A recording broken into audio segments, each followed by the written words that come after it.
The courthouse steps were packed. People stood shoulder to shoulder under the hot sun, whispering, crying, yelling. News cameras pointed at the front door like they were waiting for a monster to walk out.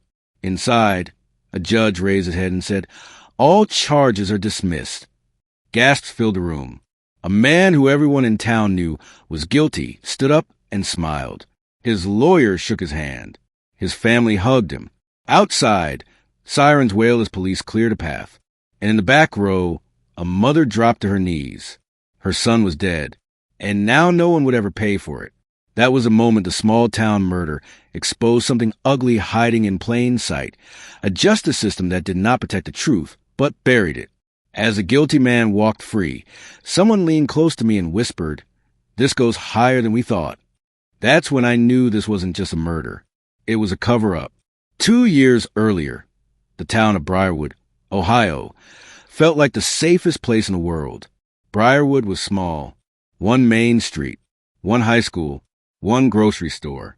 Everyone knew everyone. Doors stayed unlocked. Kids rode bikes until dark.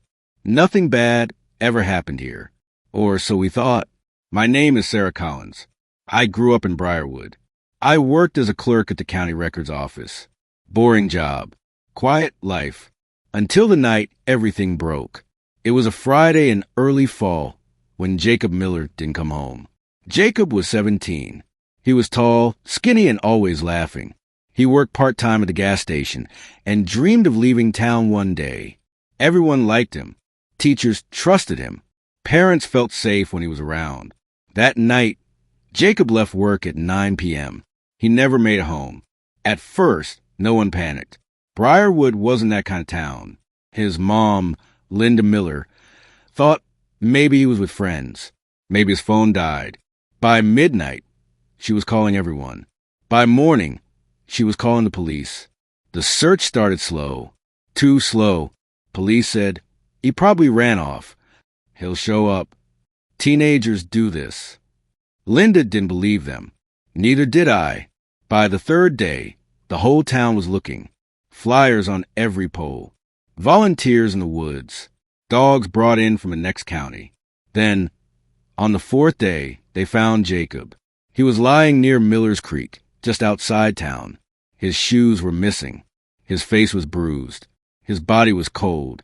Briarwood had its first murder in over 40 years. The town changed overnight. Police cars everywhere. Yellow tape. News vans we had only seen on TV.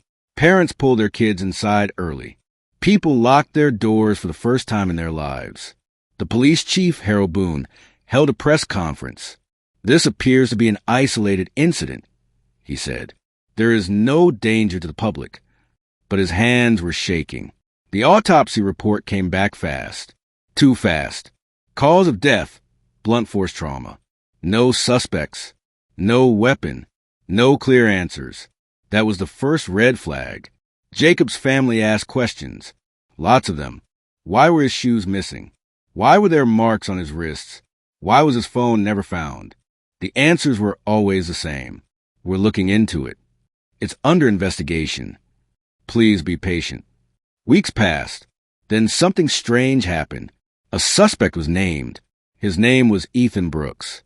Ethan was 22. He lived on the edge of town. He had a rough past. Dropped out of school. Got into fights. Everyone knew him as trouble. The police said Ethan confessed. Just like that. Case closed. The town exhaled. But not everyone believed it. I worked at the county office, and part of my job was filing police records. That's when I noticed things that didn't add up.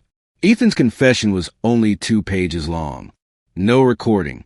No lawyer present. Just his signature at the bottom. The timestamp was wrong. And the officer who signed it wasn't even on duty that night. I told my boss. She told me to forget it. "Don't go digging," she said.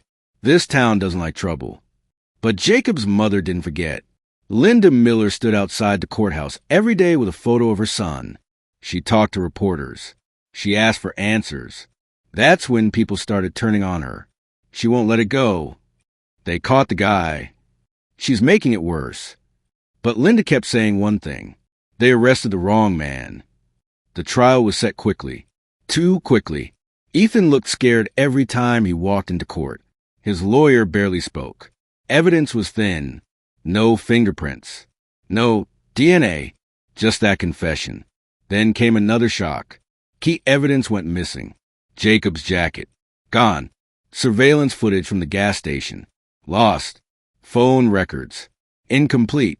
The judge allowed the trial to move forward anyway. That's when I found something I wasn't supposed to see. While filing old case documents, I came across a report that had been buried deep in the system. It was a traffic stop from the night Jacob disappeared. The officer had pulled over a black SUV near Miller's Creek. Inside the SUV was a man named Robert Hale. Robert Hale was not just anyone. He was a nephew of Judge Thomas Hale, the same judge assigned to Ethan's trial. My hands went cold. The report said Robert had scratches on his arms, mud on his boots, and a broken taillight. He was let go with a warning. No follow-up. No questions. I printed the report. That was my mistake. The next day, my computer access was restricted. My boss wouldn't look at me. A sheriff's deputy followed me home. That night, someone knocked on my door. Hard. When I opened it, no one was there. Just an envelope on the ground. Inside was a photo. It was my house, taken from across the street. I knew then that Jacob's murder wasn't just a tragedy.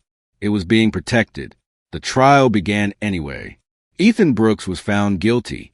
Life in prison. The courtroom applauded. Linda Miller screamed.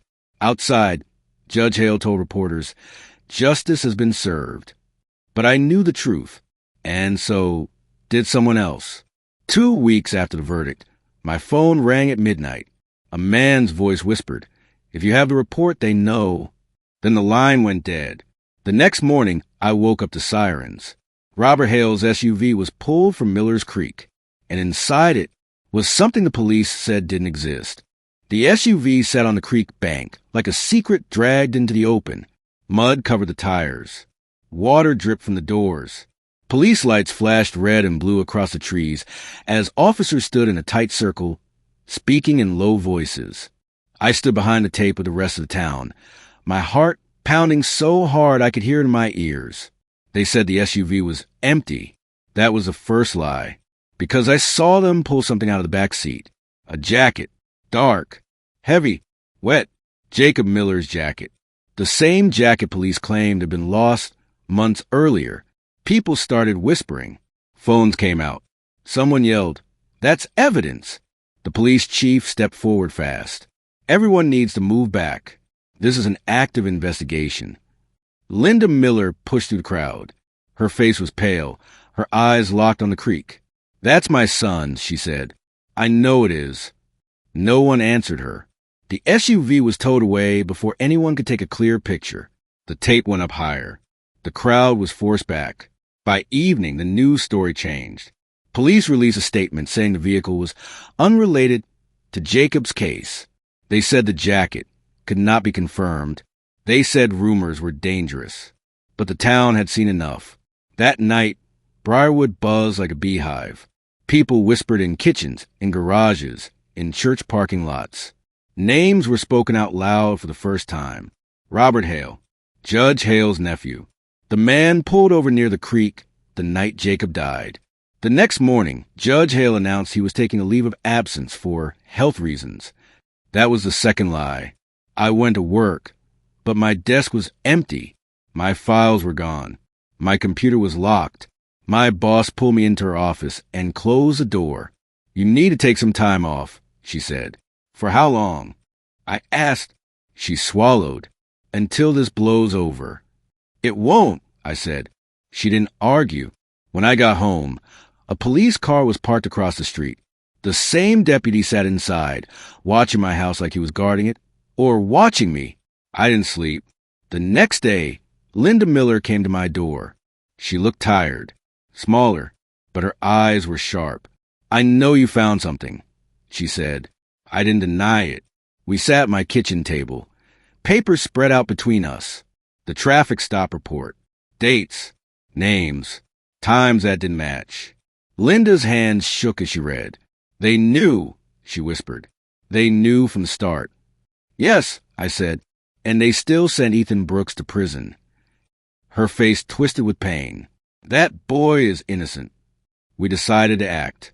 Carefully, I contacted a reporter from a bigger city. Someone outside Briarwood. Someone harder to scare. He listened, asked smart questions, then said, I need proof. I have some, I replied, but not enough. That night, my house was broken into. Nothing was stolen. Drawers were opened, papers scattered. My laptop was still there. The message was clear. Stop. Instead, I went further. I found the officer who wrote the traffic stop report. His name was Mark Delaney. He had been quiet since the trial. Too quiet. I caught him outside the grocery store. Why was Robert Hale let go? I asked. He looked around fast. I can't talk to you. You already did, I said, with that report. His face went gray. They told me to drop it, he whispered. Said it was handled. By who? He shook his head. You don't understand how deep this goes. Before I could say more, his phone rang. He answered, nodded, and walked away. 2 days later, Officer Mark Delaney resigned. Another red flag. The reporter called me back. We're running the story, he said. But you need to be ready. Once this goes public, it won't stop. The story broke on a Sunday night. Headlines everywhere. Small town murder case questioned. Evidence linked to judge's family member. By morning, Briarwood was swarmed. State investigators arrived. Federal agents too. The courthouse was closed. Judge Hale's house was searched. Robert Hale vanished. They said he was not available for comment. Linda Miller stood in front of cameras again. This time, people stood with her, but the system fought back. Ethan Brooks's appeal was delayed. Evidence requests were denied. Key files were labeled missing. Then the worst blow came. The district attorney announced there was insufficient evidence to reopen Jacob's case. The town erupted. Protests filled Main Street. Signs, shouts, tears. I received a call from an unknown number. You should have stayed quiet, a man said. Jacob deserved better. I replied. There was a pause. Then, so do you. That night, Linda Miller's house caught fire. She escaped. Jacob's photos didn't. The fire was ruled an accident. No one believed that. Pressure mounted. The state announced a special hearing. Judge Hale was called to testify. The courtroom was packed again. Judge Hale took the stand, calm as ever. He denied everything. Said his nephew had nothing to do with the case. Said the system worked as intended. Then the reporter stood up. He introduced new evidence. Cell phone data. Robert Hale's phone had pinged near Miller's Creek the night Jacob died. The room exploded with noise. Judge Hale's face changed. For the first time, he looked scared. The judge called for order. Before the hearing could continue, a court officer rushed in and whispered something to the clerk. The clerk's face went white. The judge stood. We are in recess, he said sharply. Outside, sirens screamed again. This time, they weren't police. They were ambulances. Word spread fast. Robert Hale had been found, dead, in a motel room 2 counties away, ruled an apparent suicide. I stood in the hallway as reporters shouted questions. Linda grabbed my arm. They're doing it again, she said. They're ending it before the truth comes out. And as the courthouse doors slammed shut, I realized something terrifying. The system wasn't broken. It was protecting itself. And now, with Robert Hale gone, the truth was more dangerous than ever. The news spread through Briarwood before the sun went down. Robert Hale was dead. They said he was found alone in a motel room. No signs of a struggle. A short note. The police called it suicide and said the case was closed. Again, people didn't believe it. Not this time. The town felt different now. Quieter, but heavier. Like everyone finally understood that something was very wrong. Linda Miller stood on the courthouse steps that night, holding a candle. Dozens of people stood with her. Then hundreds. Some cried. Some prayed. Some just stared at the building that was supposed to protect them. Linda spoke softly, but her words cut deep. My son is gone, she said. And now the man who knew the truth is gone too. If we stop now, then they win. The crowd didn't move. Neither did I. The next morning, state officials took over the case completely. They said they would review everything. This time, people were watching closely. Too closely for them to hide things like before. I was called in to give a full statement. So was Linda. So was Officer Mark Delaney. He came forward at last. In a recorded interview, Mark said he was ordered to release Robert Hale the night Jacob died. He said the call came from above him, from the sheriff's office, from people connected to the courthouse. I knew it was wrong, he said, but I was scared. That recording changed everything. Ethan Brooks's case was reopened. Within weeks, the conviction was overturned. Ethan walked out of prison a free man after 3 years behind bars for a crime he did not commit. He didn't smile when he stepped into the sunlight. He just stood there, quiet, breathing like someone who forgot how freedom felt. Linda hugged him. "I'm sorry," she said. "So am I," Ethan replied. But Jacob was still gone.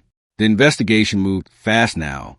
Emails were uncovered, phone records, hidden reports, evidence that had been buried on purpose. Judge Thomas Hale resigned. The sheriff stepped down. The district attorney announced he would not run again. Federal charges followed: obstruction, abuse of power, evidence tampering. The justice system that once looked strong in Briarwood fell apart piece by piece. And finally, the truth came out.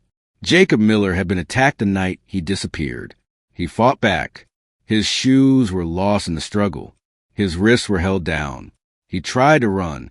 Robert Hale had been there. Witnesses came forward. People who were scared before. People who had been silenced. They spoke now. The final report said Jacob's death could have been prevented. It said mistakes were made. But more than that, it said lies were told. On purpose. Briarwood was never the same after that.